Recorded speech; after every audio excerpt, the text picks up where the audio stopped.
President Trump says he will continue to stand by his Defense Secretary Pete Hegseth after it was revealed there is a second group chat in which sensitive military plans were being shared. NBC's Garrett Hake is in Washington with the latest.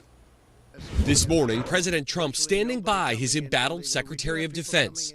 Pete Hegseth personally downplaying the posts he made to a signal group chat ahead of American airstrikes in Yemen last month. I look at war plans every single day.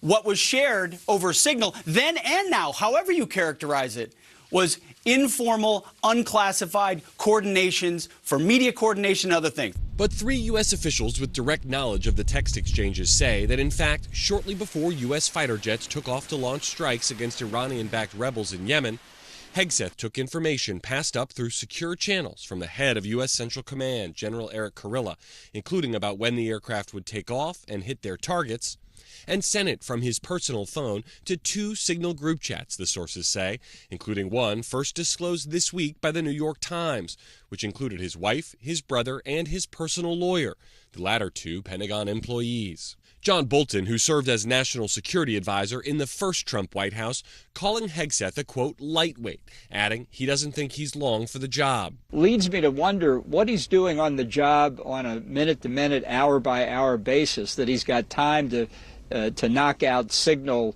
messages to friends and family, which is what this group is. The White House insisting President Trump has no plans to fire Hegseth. The president stands strongly behind Secretary Hegseth in the change that he is bringing to the Pentagon. It comes as Hegseth is also dealing with the fallout from a leadership purge at the top of the Pentagon, with 3 senior officials fired last week, a former top spokesman departing, and his chief of staff reassigned.